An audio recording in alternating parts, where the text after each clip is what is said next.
you, Madam Chairman. Bear with me a little bit because I took a few minutes to jot down some notes, but now that I'm looking at them, they're hard to read. So I may pause periodically to figure out exactly what I was intending to say. So I guess I will start off with, in response to the comments by my good colleague, Representative Lesser, who stated that the results of the last several presidential elections question the legitimacy of our system for electing a president. And I think the discussion about the importance of the popular vote in our presidential election is what's actually attempting to delegitimize a genuinely legitimate election. The fact is that, like it or not, in the last several presidential elections, the national popular vote was not relevant. We have a system for electing the president. It is through the mechanism of the Electoral College.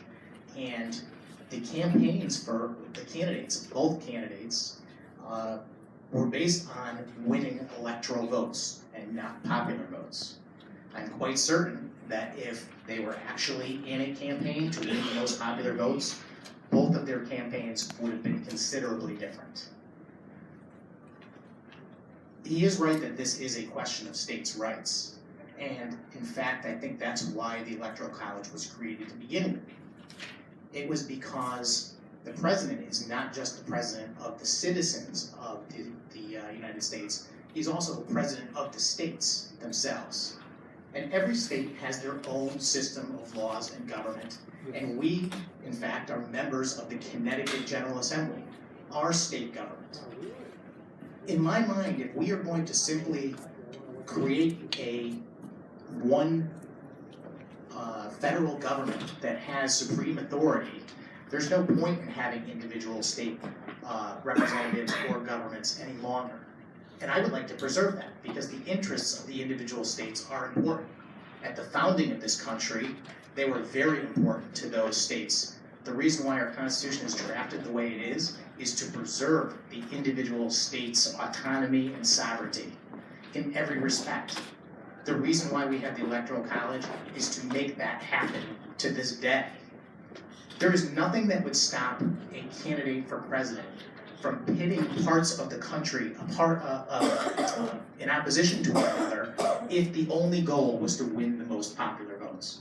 You could very easily devise policies that benefit some states at the expense of others. And if your goal is only to get the popular vote number to increase, that would be very detrimental to some of those states.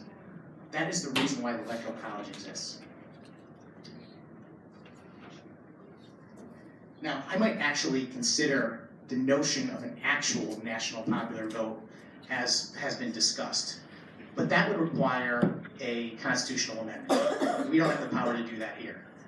In Congress, we need to act to make that change. And because they haven't, we are in this position of wrestling with the idea of a compact, which, for anyone listening, basically is an agreement between, for certain states to award their electoral votes based on the results of a national popular vote that happens in all 50 states.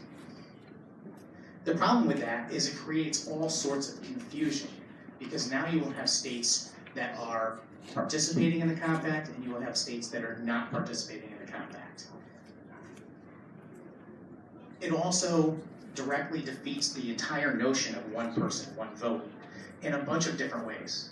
The first way I can say is that it would be very possible for every member, every voting person in Connecticut to vote against the candidate, and that candidate to still win the national popular vote. To me, there is no greater disenfranchisement than that.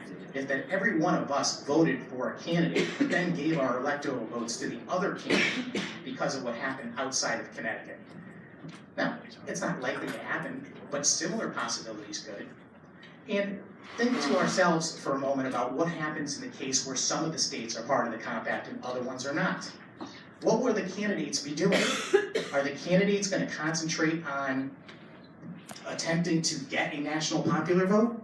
Well, maybe, or maybe they still want to work on winning electoral votes in the states that have not adopted the compact. It's going to create tremendous confusion and lawsuits galore.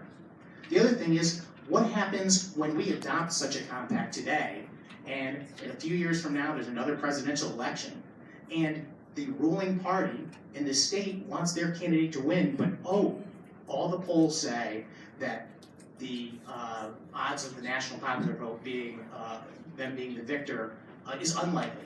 Will we then decide to get out of the compact? Are we going to pick and choose with every election cycle whether we want to do it this way or not?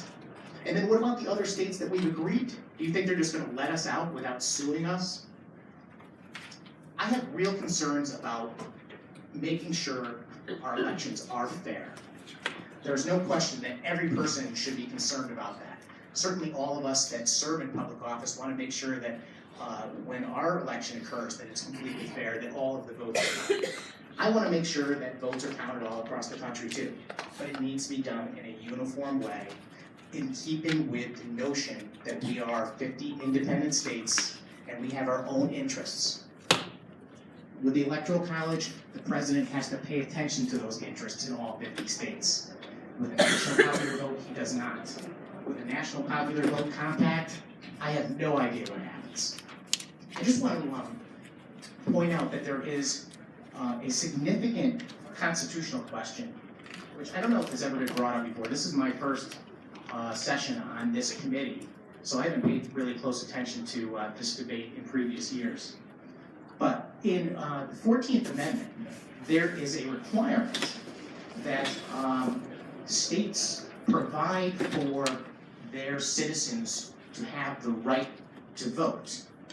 I wonder if you could argue that if we are awarding our electoral votes to a candidate that was not the victor in our popular vote within the state, whether or not we are in direct conflict with that constitutional amendment, because I believe we are.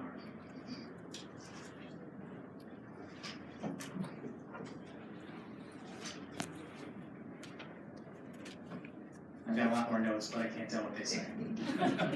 So I will leave it right there. And I would just urge some caution going forward. A legitimate debate about the value of an actual national popular vote may be a healthy thing for us to have, but I don't think the compact is. I think the compact is fraught with problems, and it will only create further confusion.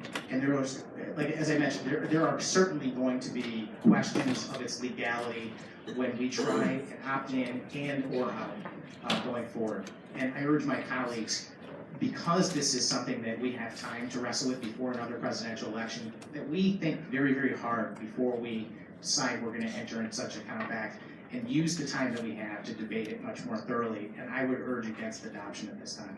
Thank you, Madam Chair.